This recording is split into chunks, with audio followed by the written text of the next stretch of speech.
first, let's do this. The Mark Dolan Show on Talk Radio. Grime time. We're joined by a very nice man indeed. He's Britain's most compelling commentator. He is Darren Grimes, star of the popular Reasoned UK channel on YouTube. He joins me now. Hi, Darren. Hi, Mark. Great to have you on the show. Of course, you are currently in the Northeast. You are technically working from home, but actually you've got quite a different message for the great British workforce. Absolutely. Look, I mean, Mark, I'm always conscious of the fact that, my brother, who I live with at the moment, is in and out of factory work, right? And he's been a key worker throughout the pandemic. And I think for people like him who have worked as key workers, who are part of the economy that have had to go to work throughout all of this, they probably think that what we're talking about is pretty mad as they listen to tonight's show, because we're talking about a part of the economy that live relatively comfortable lives, most of them anyway, who are actually able to work from home. But putting that to one side, I think anyone that's honest with themselves about working from home must know that their productivity is seriously hampered by doing so. I just think on so many things, and it goes back to this point that the poll that you've got running today as well on mask wearing. I think there are so many ways in which we need to take off our metaphorical mask. We need to unmuzzle ourselves. We need to get back into our offices, because there's so much at stake here.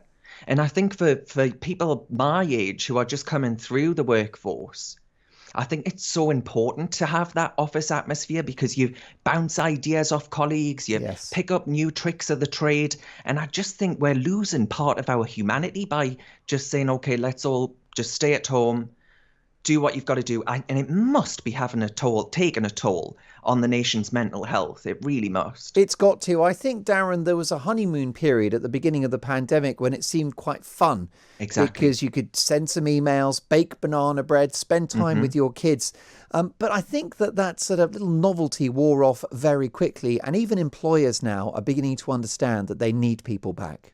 Absolutely. I mean, at the start of the pandemic, right, I remember everyone being house party mad, as in the app house party, not an actual house party. Don't worry, I haven't flagrantly broken the law. But there are so many ways in which that sort of thing just became boring quite quickly, because you realise the value, the importance of actually having that contact with human beings. The novelty quickly wore off, because I think actually for a lot of people that first lockdown could have been quite fun. The second, maybe tolerable. The third, anecdotally, Mark, but I know you've had this reported on your show as well many, many times, that third one was just absolutely unbearable. Yes. So I think many people are desperate to get back. And if you're one of them that's not, I just say, honestly, there is no part of me that doesn't think that our lives won't be improved by actually just going back to normal. Imagine normal again, Mark. That would be so nice. And I really like your point about the mask mandate and going back to the office, that we need to change our psychology. And the only way that we're going to get out of lockdown is if we release ourselves from a sort of mental lockdown. The Prime Minister can lift all the restrictions he wants, Darren, but if we impose them upon ourselves, then we're never free. And I think it's clear, certainly, that younger employees suffer for not going in to the workplace. If you're training, if you're an apprentice, you need to learn from others. You can't just sit there on your own in your flat and, make do with your own resources. You don't have the opportunity at home to catch the boss's eye, or indeed the water cooler moment where you talk about last night's Love Island. Yeah, there are so many ways in which it's really important. And actually, I do think you have to go back to those philosophical arguments. You do have to go back to talking about the fact that as human beings, we are very social creatures. We need to have that interaction with our peers for the advancement of our careers, and also for improving our own health and well-being. I go back to that point. You speak to people on this show all the time. I speak to people on my show all the time who tell me that actually they've realized that they miss, once you're denied the ability to actually interact with people in person, you realize how important it actually is. And I really do think we've got to take off and unshackle ourselves from the sort of I guess, defeatist position that we find ourselves in. It's a very English trait, Mark. This idea that, oh, well, we're defeated. Well, let's not bother. Even with the football tomorrow, right? You've got people saying, oh, well, it'll never happen. And actually, every time we win, that's the same narrative that comes out. I think we've got to say, look, we've won against this pandemic. We won. We have been the country that most willingly jabbed our arms, and now we've won. So let's go back to normal, because normal is nice. Normal was good.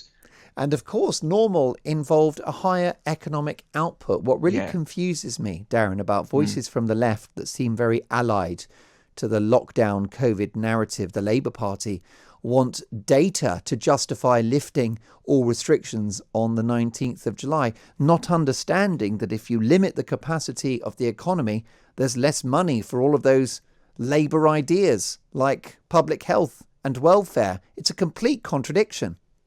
Well, I think it is, but I think fundamentally they don't really care about that, because Captain Hindsight, Sir Keir Starmer, just seems to be opposing whatever, he'll say he opposes something one minute, then he'll say he goes along with it next, then he'll say, oh, well, I never went along with that. And you look back and you say, actually, that was your position, Sir Keir.